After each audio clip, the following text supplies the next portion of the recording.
اس وقت پاکستان کے سیاسی حلقوں میں یہ سوال اٹھایا جا رہا ہے کہ ہیز چائنا ڈمپڈ پاکستان، یعنی کہ کیا چائنا نے پاکستان کو ایک طرف کر دیا ہے؟ اب اس میں کتنی سچائی ہے یہ تو وقت ہی بتائے گا، لیکن ابھی ایک صورتحال ضرور پیدا ہو رہی ہے جس میں دو پہلو سامنے آ رہے ہیں۔ پہلا کہ گزشتہ جمعے کے دن یعنی 24 جون کو چین میں برکس کا جو 14واں اجلاس ہوا، اس کے سائیڈ لائن کے اوپر ایک ڈائیلاگ ہوا جو گلوبل ڈیولپمنٹ پر تھا۔ اس اجلاس میں 5 ممبرز ممالک کے ساتھ ساتھ 13 ممالک نے بھی شرکت کی اور یہ توقع کی جا رہی تھی کہ پاکستان کو بھی اس اجلاس میں بلایا جائے گا، لیکن پاکستان کو اس اجلاس میں شرکت کرنے کی دعوت نہیں ملی۔ دوسرا پہلو یہ ہے کہ بھارت اگلے سال G20 کا اجلاس سری نگر یعنی مقبوضہ کشمیر میں منعقد کرانے کی تیاری کر رہا ہے، جس کا مقصد کشمیر کو انٹرنیشنل لیول پر انڈیا کی ٹیریٹری ثابت کرنا ہے۔ اس آرگنائزیشن میں چین، ترکی، سعودی عربیہ اور دوسرے مغربی ممالک شامل ہیں جو اس سمٹ میں شرکت کریں گے۔ پہلے پہلو کو سمجھنے کے لیے ہم پہلے برکس کے بارے میں بات کرتے ہیں کہ اس آرگنائزیشن میں کون کون شامل ہیں۔ برکس جو 2009 میں وجود میں آیا اور اس کے فاؤنڈنگ ممبرز کی تعداد 4 تھی، جس میں برازیل، روس، انڈیا اور چائنا شامل تھا، جس سے اس آرگنائزیشن کا نام بھی بنا ہے۔ 2010 میں جنوبی افریقہ نے بھی اس میں شمولیت اختیار کی اور اس طرح یہ برکس سے برکس بن گیا۔ اس اجلاس میں باقی 5 ممبرز ممالک کے علاوہ جن 13 ممالک نے شرکت کی، اس میں ایران، ارجنٹینا، جنہوں نے اس اجلاس میں اس آرگنائزیشن کا ممبر بننے کے لیے بھی درخواست دی۔ ان دونوں کے علاوہ الجیریا، مصر، Indonesia, Kazakhstan, Uzbekistan, Senegal, Cambodia, Ethiopia, Fiji island, Malaysia اور تھائی لینڈ کے ممالک نے اس اجلاس میں شرکت کی۔ برکس میں جو ممبرز ممالک شامل ہیں تو ان ممالک کی آبادی پوری دنیا کی آبادی کا 41% اس آرگنائزیشن کے ممبرز ممالک میں رہتی ہیں، اور ان ممالک کا کل رقبہ 3,97,46,220 کلومیٹر اسکوائر پر مشتمل ہے، جو پوری دنیا کا 26.7% بنتا ہے، اور اس کے ساتھ 24% سے زیادہ کی ورلڈ GDP ان ممبر ممالک کے پاس ہے، اور تقریباً 16% سے زیادہ کی ورلڈ ٹریڈ یہ ممبر ممالک آپس میں کرتے ہیں۔ اب ان باقی 13 ممالک کی بات کرتے ہیں جنہوں نے اس برکس کے 14ویں اجلاس میں شرکت کی۔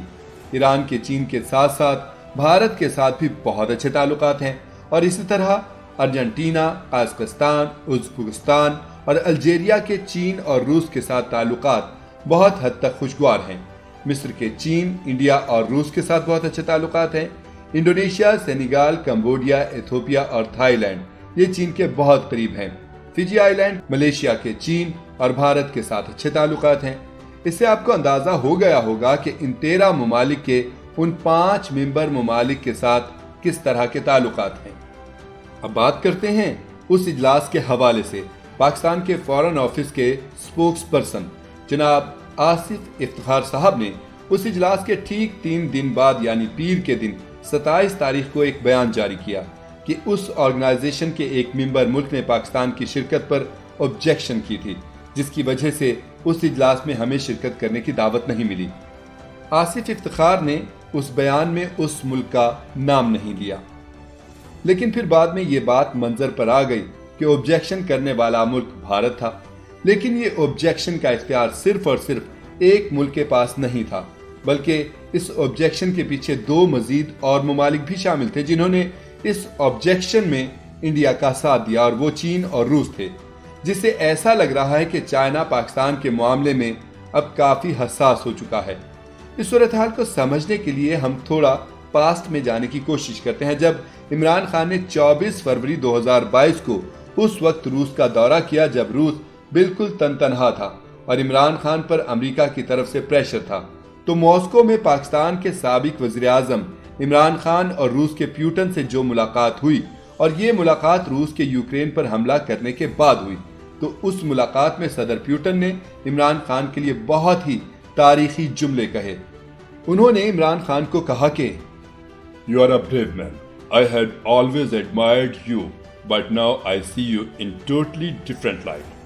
میں ہمیشہ آپ کو پسند کرتا تھا، لیکن اب میں آپ کو بالکل نئے زاویے سے دیکھ رہا ہوں۔ آپ کی جو قدر ہے وہ میری نظر میں اب بہت زیادہ بڑھ گئی ہے۔ اگر آپ یہاں نہ بھی آتے تو بھی میری طرف سے آپ کی عزت میں کمی نہیں ہوتی، کیونکہ آپ پر بہت پریشر تھا، لیکن آپ نے یہاں آ کر ہمارا دل جیت لیا۔ اور ساتھ میں یہ بھی کہا کہ We will do anything for you and your country۔ یہ وہ ابتدائی الفاظ تھے اس 3 گھنٹے سے زیادہ کی ملاقات کے۔ اس سے پہلے 4 فروری کو 2022 کو چائنیز انویسٹمنٹ فرمز نے ونٹر اولمپکس کے اوپننگ سیرمنی پر پاکستان اور دوسرے ممالک کو دعوت دی، جن میں روس، UAE، قازقستان، ازبکستان اور دوسرے ممالک شامل تھے۔ اس دورے پر بلانے کا مقصد چین کا اپنا اگلا لائحہ عمل تیار کرنا تھا، کیونکہ 5 ویسٹرن کنٹریز نے چین کے ونٹر اولمپکس کا بائیکاٹ کیا تھا اور چین اپنے قریبی اسٹریٹجک ممالک سے اور قریب ہونا چاہتا تھا۔ اس دورے کے دوران پاکستان کے سابق وزیر اعظم عمران خان کی چین کے صدر شی جی پنگ سے ملاقات ہوئی،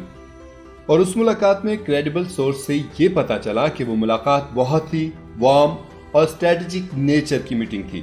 اس ملاقات میں بہت سے لانگ ٹرم پلان کی ڈسکشن ہوئی، اور اسی طرح صدر شی جن پنگ نے انڈیا کے حوالے سے بھی عمران خان کو اپنے تحفظات سے آگاہ کیا۔ ان سب ملاقاتوں کے بعد پاکستان میں امریکن سپانسرڈ رجیم چینج ہوتا ہے۔ اس رجیم چینج کی وجہ سے پاکستان کا اس خطے کے اندر جو گروئنگ ٹرسٹ تھا وہ بہت بری طرح سے متاثر ہوا۔ انڈیا، ایران اور روس نے ہمیشہ پاکستان کو امریکہ کا غلام کی نظر سے دیکھا ہے، اور یہ ممالک یہ سمجھتے ہیں کہ پاکستان کی اپنی کوئی ول پاور نہیں ہے۔ گزشتہ 15 سے 20 سال میں یعنی 9/11 کے بعد پاکستان کی اسٹیبلشمنٹ اور اداروں میں یہ سوچ پروان چڑھی کہ ہم نے امریکہ کی پالیسیز سے اپنے آپ کو بتدریج آزاد کرنا ہے، اور یہ ایک بہت لمبی جرنی تھی جس پر 2012-2013 کے بعد بہت عملی کام ہوا، اور چین ہی وہ کھلاڑی تھا جس نے ہمیں روس کے قریب آنے اور ٹرسٹ بلڈ اپ کرنے میں اہم کردار ادا کیا، کیونکہ سوویت یونین اور افغان جنگ میں ہم نے امریکہ کا ساتھ دیا تھا۔ سابق وزیر اعظم پاکستان کے روس کے دورے سے پہلے روس کے ایک ڈیلیگیشن نے یہاں دورہ کیا تھا، اور ان سے پتا چلا کہ اس دورے کو ممکن بنانے کے لیے چین بہت اہم کردار ادا کر رہا ہے، جو پھر 24 فروری کو ممکن بھی ہوا۔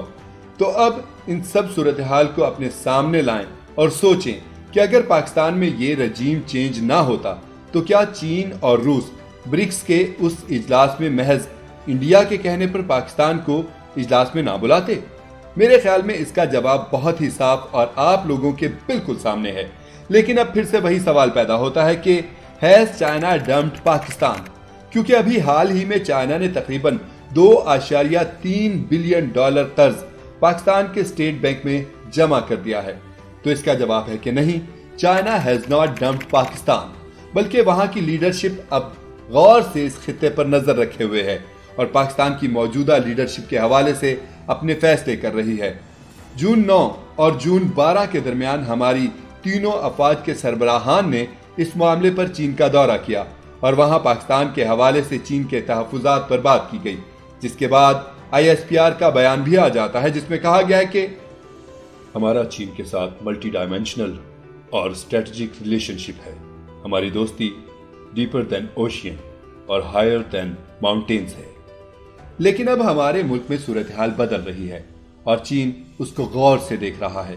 یہ جو $2.3 بلین تھے جس کا موجودہ حکومت نے بہت چرچا کیا،